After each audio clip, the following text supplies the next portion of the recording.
안녕하세요. 저는 30대 초반 여자입니다. 제게 정말 기가 막힌 이야기가 있어서 이렇게 사연을 보내게 되었어요.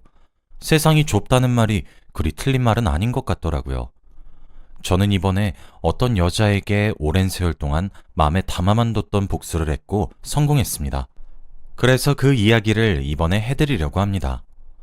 제게는 2살 터울의 오빠가 하나 있어요. 저희 남매는 다른 남매들과 달리 우애가 매우 좋은 편에 속합니다. 서로 고민 상담을 들어주는 것은 기본이고 어려울 때 서로 도와주고 그래요. 나이도 얼마 차이 나지 않아서이기도 하고 공부하는 수준도 엇비슷했기 때문인지 초등학교, 중학교, 고등학교, 그리고 대학교까지 함께 다녔습니다.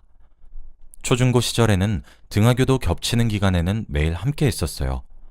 하지만 대학교에서는 서로 재학하고 있는 단대도 다르고 당연히 과도 달라서 그런지 따로 대학을 다닐 수밖에 없었죠. 게다가 저는 재수를 통해서 오빠가 입학한 대학을 가게 되었거든요. 원래 입학을 해야만 했던 애 수능에서 미끄러져서 1년 재수해서 입학한 케이스예요.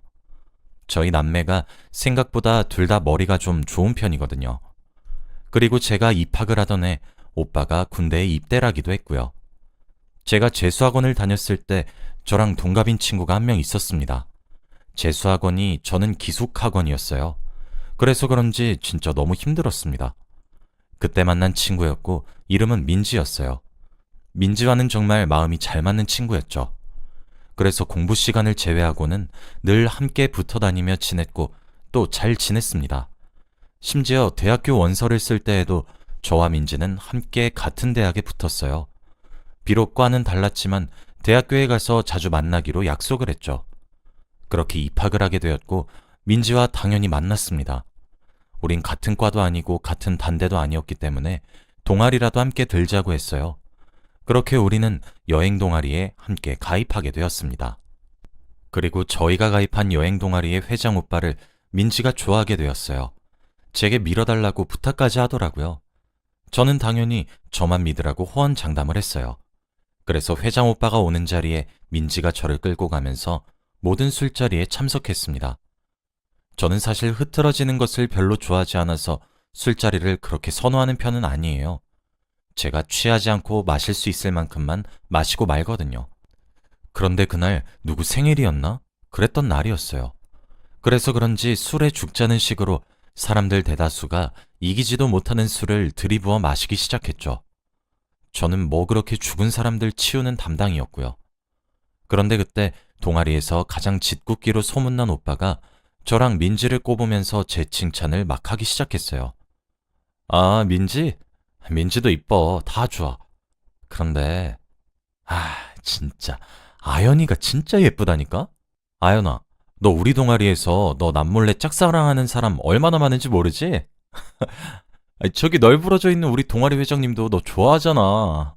라고 하면서요. 저는 처음부터 그 오빠가 민지와 저를 비교하는 대목부터 마음에 들지 않았고 어떻게 해야 저 주둥아리를 다물게 할 수 있을까 고민하던 순간이었는데 마지막 대목에서 정말 경악스럽기까지 하더라고요. 민지가 술에 취해서 제발 듣지 못했길 바라고 있었어요. 그런데 고개를 돌려보니 민지가 무표정으로 정색을 하고 있더라고요. 저는 재수학원을 다니면서 하루 온종일을 붙어 지냈었던 친구잖아요. 그래서 다 알겠더라고요. 그 표정은 민지가 정말 기분이 나쁠 때 나오는 표정이란 사실을요. 민지는 조용히 일어나서 동아리실을 빠져나가기 시작했고 저는 그 뒤를 따라갔어요. 민지가 제게 톡톡 쏴대는 듯한 뉘앙스로 저보고 그 오빠랑 잘해보라는 듯 비꼬더라고요. 민지야, 진짜 나 그런 거 아닌 거 네가 제일 잘 알잖아. 아냐? 나 그럴 의도 없었던 것도 네가 옆에서 많이 봐왔잖아. 라고 억울함을 표시했어요. 민지는 한참 말이 없었고 제가 다가가며 다시 한번 이름을 부르니까 왈칵 눈물을 터뜨리더군요. 그렇게 민지의 첫사랑은 저로 인해 무너졌습니다. 그 이후 민지와의 관계가 조금 어색해졌어요. 막연하게 민지가 저를 피하는 듯 했죠. 그렇게 지내기를 몇 달. 저는 괜히 제가 죄를 지은 것만 같아서 여행 동아리를 탈퇴했어요. 그렇게 제 생활에 충실히 임하고 있었는데 민지가 연락을 하더라고요. 저와 더 이상 이렇게 지내고 싶지 않다고. 그러니까 함께 제주도로 여행 가서 재밌게 놀고 다 풀자고 하면서요. 저는 그런 민지의 제안이 더할 나위 없이 반가웠고 우린 바로 떠났습니다. 그런데 그곳에서 제게 비극적인 일이 일어나게 되었습니다. 민지와 저는 숙소를 전부 게스트하우스로 잡았어요. 게스트하우스에서 숙박을 하게 되면 뭐라고 해야 되지? 숙소에 있는 집주인분들이 파티를 열어주시는 분들이 종종 있어요. 그렇게 열리는 파티 때문에 유명한 게스트하우스도 많고요. 저는 솔직히 낯선 사람들과 함께 어울리는 것을 극도로 꺼리는 편이어서 숙소가 불편했지만 그래도 속상한 민지의 마음을 달래기 위한 것이라고 생각해서 전부 민지가 원하는 대로 맞춰줬어요. 그렇게 5박 6일간의 일정을 보냈고 민지의 마음도 많이 풀어진 것 같았죠. 그러다 5일째가 되던 날이었습니다. 저희는 파티로 유명한 게스트하우스 한 곳에서 5박 6일을 보냈어요. 그래서 5일째 정도 되니까 거기 온 여행객들과 저와의 불편함의 벽도 많이 허물어졌죠. 함께 웃으면서 술도 마시고 그렇게 놀았고 저도 여행을 왔다는 분위기 탓이었는지 평소보다 알딸딸하게 술이 올라온 상태였어요. 화장실을 가기 위해 밖으로 나왔고 볼일을 본 후 다시 사람들이 모여있던 장소로 들어가려고 했어요. 그때 어떤 남자가 제 손목을 휙 낚아챘어요. 그 남자는 저희가 묵는 기간 내내 저희 곁을 맴돌았던 사람이었어요. 약간 능글거린 듯한 사람들 있잖아요. 그래서 제가 좀 부담스러워했는데 항상 밥도 제 옆자리에 앉아 먹고 뭐 그런 사람이었어요. 안쪽에서는 소란스러웠지만 외부에 있던 화장실 쪽은 고요했어서 덜컥 겁이 나더라고요.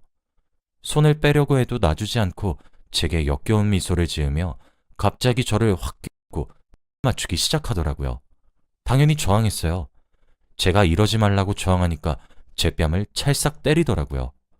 엄청 세게 맞아서 그런지 휘청하면서 바닥에 주저앉을 뻔한 저를 잡아주더니 으슥한 골목으로 막무가내로 끌고 가려고 했어요. 정말 있는 힘껏 소리를 질렀던 것 같아요. 웅성거리는 소리와 함께 안쪽에서 술 파티를 벌이던 사람들 전부가 제가 있는 쪽으로 왔죠. 절 데려가던 남자들 일행은 아, 이 새끼 또 이러네 하면서 그 남자 팔 한쪽씩 잡고 죄송합니다 하면서 끌고 들어갔어요. 저는 게스트하우스 사장님과 함께 놀았던 언니들의 부축을 받고 주저앉았던 몸을 일으켜 세웠죠. 본능적으로 민지를 찾았어요. 그런데 민지는 짝을 지어 함께 술을 먹던 남자 등에 꼭 달라붙어서 제 곁에 있지도 않더라고요. 근데 그게 뭐라고 그렇게 허탈하던지 당연히 술판은 개판이 되었어요.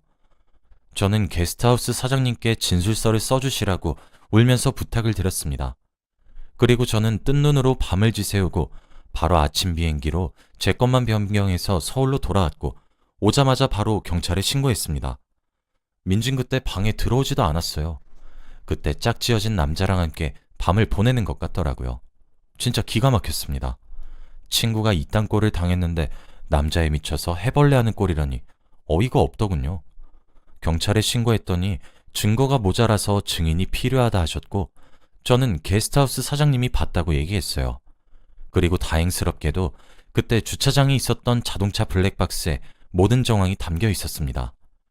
게스트하우스 사장님께서 혹시 몰라서 블랙박스 파일을 받아뒀다 하시더라고요. 진짜 아직까지 감사하게 생각하고 있고 제주도에 갈 때마다 신세를 지고 있어요. 경찰 측에서도 제가 주항에서 뺨을 맞은 것과 제 동의 없이 을 맞춘 거를 보고 폭행죄와 성추행죄로 그 개만도 못한 놈을 입건했습니다. 그런데 제가 정말 기가 막혔던 점이 뭔지 아십니까? 경찰 측에다 요청해서 블랙박스 파일을 받아서 저도 직접 봤습니다. 저도 진술을 해야 했는데 그때 당시의 기억이 너무 충격적이어서 그런지 잘 기억이 나질 않았거든요. 그런데 블랙박스에 제가 나오는 걸 떠나서 한쪽 구석에 누군가 숨어서 저와 그놈을 보고 있었어요. 그리고 휴대폰을 들어서 촬영을 하고 있었죠. 도와줄 생각도 않고 말이에요. 사람을 불러오거나 그런 행동은 취하지도 않고 그냥 촬영만 하고 있었어요.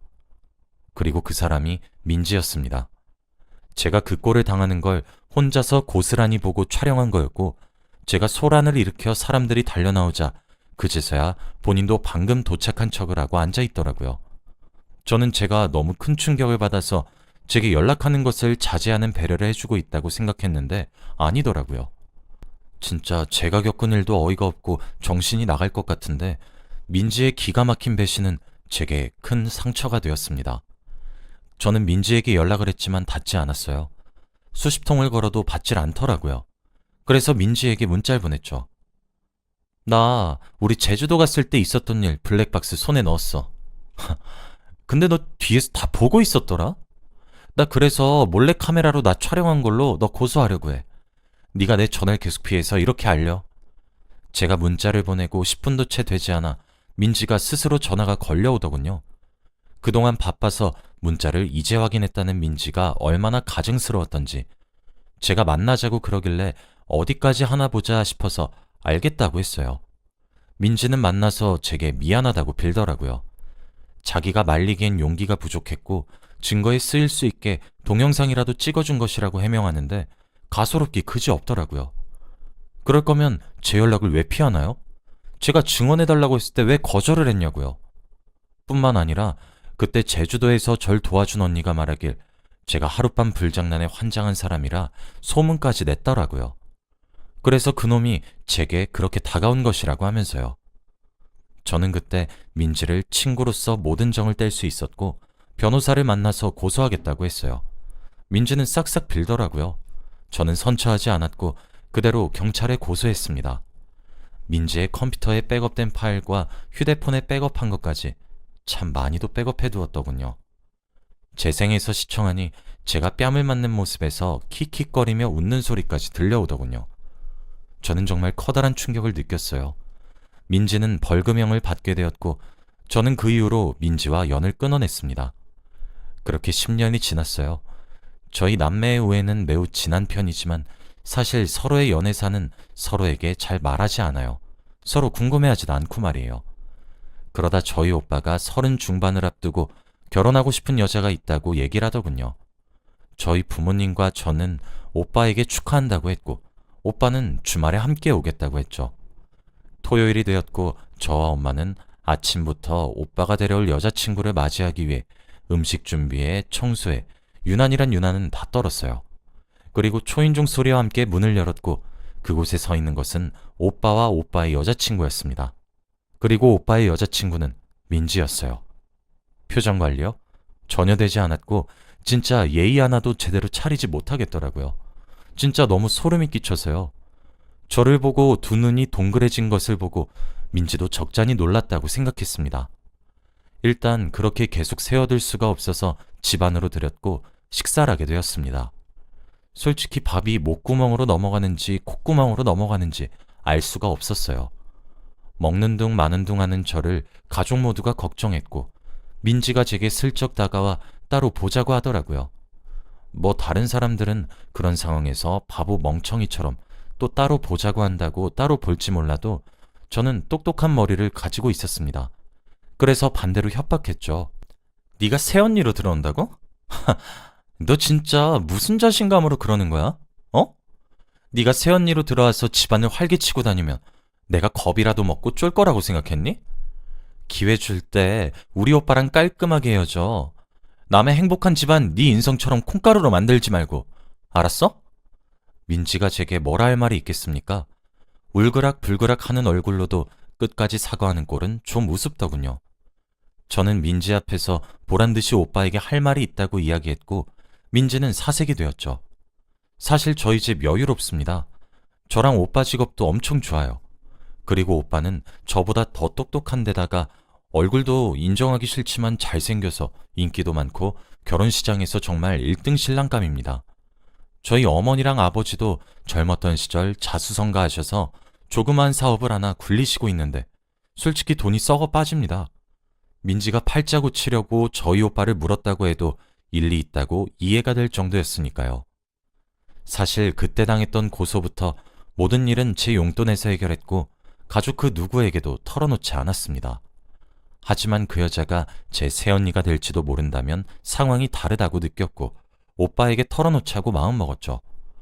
마음을 먹는 것이야 어렵지 저에게는 아직도 사건의 정황이 담긴 블랙박스와 민지의 판결문이 있었고 그뿐 아니라 합의해달라고 싹싹 빌면서 연락한 것도 전부 남아있습니다. 당연히 그놈은 빨간 줄이 그어진 인생을 살게 되었지만요. 오빠는 알겠다고 하면서 어차피 민지도 집에 가야 된다고 민지를 데려다주고 오겠다는 말을 하고 나가서 한참을 들어오질 않았고 한참 뒤 굳은 표정으로 집에 돌아왔고 제 방에 조용히 찾아왔습니다. 표정만 봐도 알겠더라고요. 민지가 뭐라고 속삭였을지 말이에요. 저는 오빠가 뭘 생각하고 있는지 몰라도 내 말을 먼저 들었으면 좋겠다고 얘기했습니다. 오빠도 가족인 제게 팔이 더 안으로 굽었겠죠. 저는 어렵게 운을 떼기 시작했고 장장 3시간 정도에 걸쳐서 모든 이야기를 해주었습니다. 이야기가 끝났을 때에는 다시 끔찍했던 그날의 상황이 기억이 나서 너무 고통스러웠고 괴로웠고 슬펐어요. 오빠는 입을 다물지 못하고 이걸 왜 지금 말하냐면서 저를 타박했죠.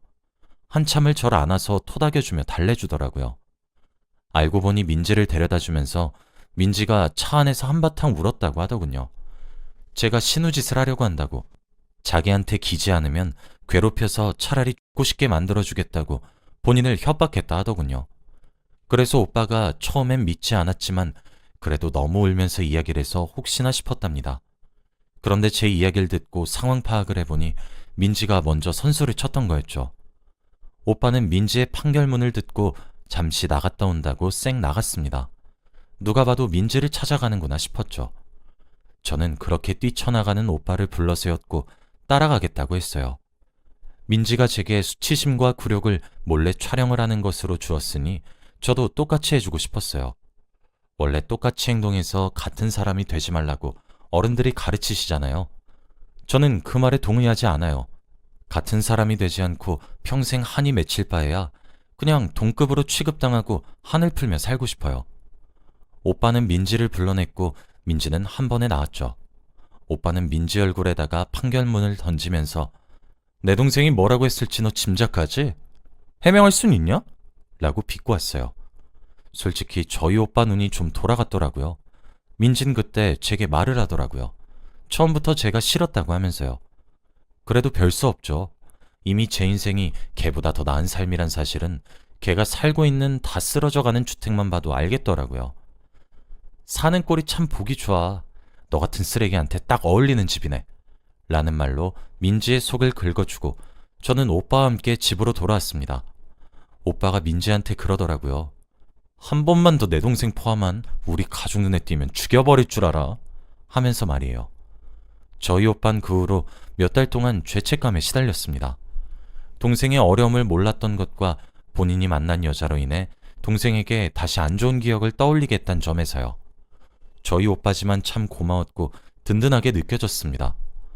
민지에게 저희 오빠는 황금 동아줄과도 같은 존재였는지 돈이 최고였던 건지 남자의 미친 여자였던 건지 제게 장문의 사과 메시지와 함께 오빠에게도 잘하겠다고 구질구질하게 매달렸어요. 이때까지 민지에게 이렇다 할 복수를 하지 못했단 생각을 했어요. 성에 덜 찼다고 생각했거든요. 그런데 민지가 가장 행복하던 순간에 제가 초를 쳐서 저는 완벽하게 복수를 실천한 기분입니다. 여기까지가 제 이야기입니다. 긴 이야기 들어주셔서 매우 감사해요. 여러분들도 제 이야기를 들으시고 죄짓고 살지 않도록 조심하세요. 여자가 한을 품으면 온유월에 서리가 내린다더니 저도 그렇게 지독하게 민지의 자존심을 짓밟게 될 줄은 몰랐거든요. 세상이 좁다 좁다 해도 어떻게 이렇게 좁을 수 있는 건지 참 신기한 세상입니다.